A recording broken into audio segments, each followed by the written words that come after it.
Hello everyone, welcome to my channel bio Yatra. आज हमारा topic है बायोमोलिक्यूल। देखो, सबसे पहले बायोमोलिक्यूल होता क्या है उसके वर्ड से समझते हैं। बायोमोलिक्यूल दो वर्ड्स बायो प्लस मोलिक्यूल से मिलकर बना है। बायो का मतलब होता है लिविंग। आपको पता होगा कि जो बायो है, बायोलॉजी है। बायोलॉजी एक ग्रीक वर्ड है, बायोस प्लस लोगोस से मिलकर बनता है।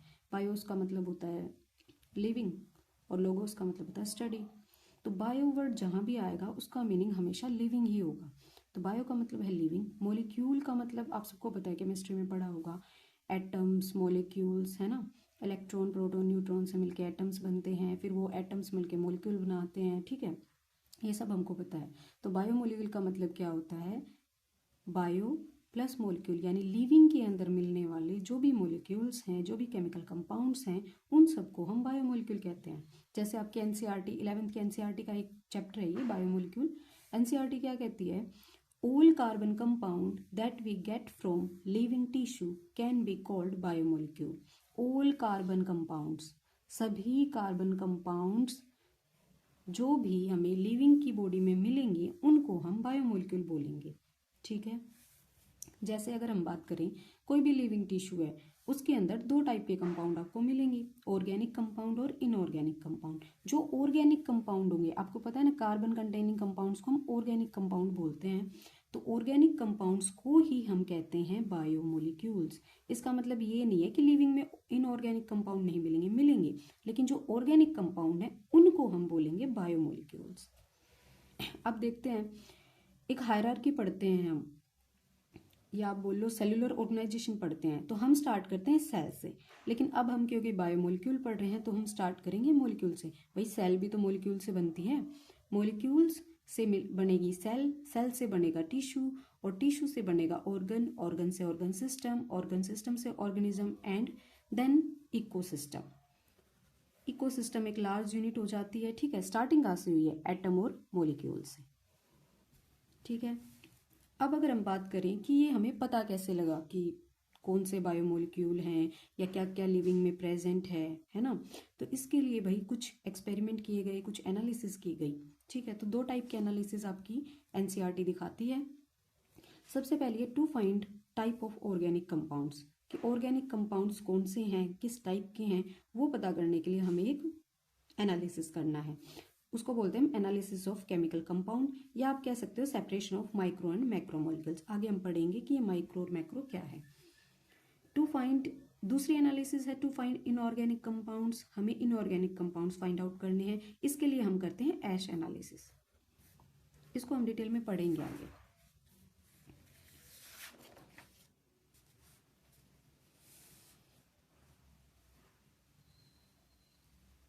तो सबसे पहले हम देखते हैं एनालिसिस ऑफ केमिकल कंपाउंड्स। इसमें हम क्या करेंगे? देखो, सबसे पहले हमने क्या करना है, लिविंग सेल ले लेंगे हम, कोई भी प्लांट सेल ले लो, एनिमल सेल ले लो। जैसे प्लांट सेल में आपने कोई भी लीफ ले लिया, जैसे पालक का पत्ता ही ले लो। एनिमल सेल के लिए आपकी एनसीईआरटी लिवर सेल को लिखती है, ठीक है। उस लिविंग सेल में आपने डालना है एक एसिड। क्या नाम है उस एसिड का? उस एसिड को बोलेंगे हम ट्राइग्लोरो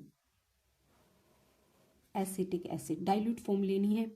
इसका chemical formula C chlorine 3 carbon COOH है, Cl3COOH। इसको आपने करना है वह ग्राइंड करेंगे। किसकी हेल्प से? मोटार पेस्टल की हेल्प से, जिसको आप हिंदी में कुंडी सोटा भी बोलते हो।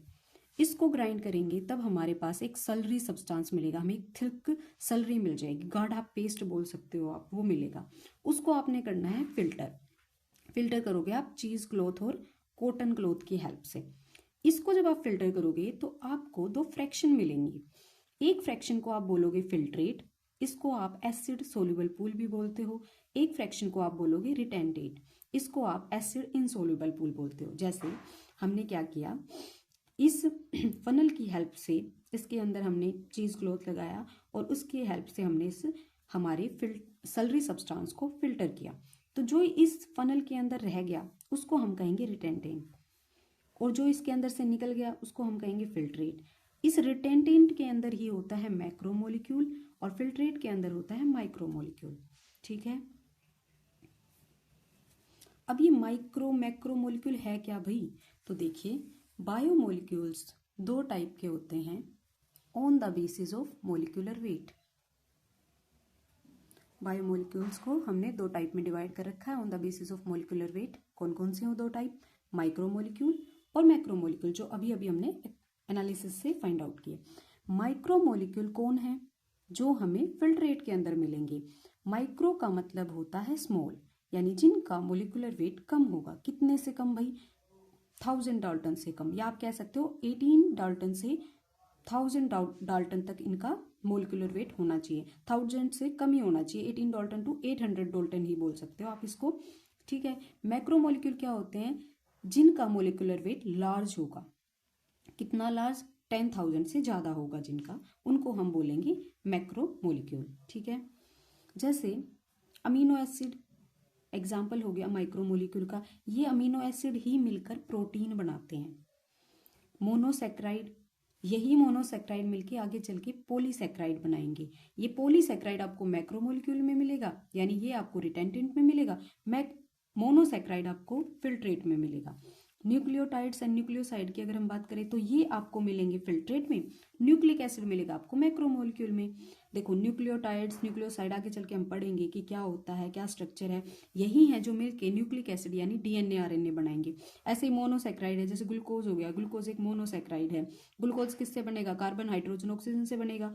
फिर वो एक केमिकल कंपाउंड बन गया, मोनोसेक्राइड बोलते हैं इसको। मोनोसेक्राइड ग्लूकोज आपस में मिलके जैसे सेलुलोज बनाता है, वो एक पॉलीसेक्राइड है। ये आपको किस में मिलेगा? रिटेंटेंट में मिलेगा, ठीक है। फैटी एसिड और ग्लिसरॉल मिलेंगे आपको फिल्ट्रेट के अंदर। फैटी एसिड और ग्लिसरॉल मिलके बनाते हैं लिपिड्स। और लिपिड भाई देखो मैंने लिखा हुआ है माइक्रोमोलिक्यूल है, तो माइक्रो है तो फिर मैंने इसको मैक्रो के अंडर क्यों लिखा है? तो हम ये बातें नेक्स्ट क्लास में समझेंगे कि लिपिड माइक्रोमोलिक्यूल क्यों है, और अगर ये माइक्रो है तो ये मैक्रो के साथ क्या कर रहा है। आई होप आपको इतना सब समझ आया होगा। Thank you. Have a nice day.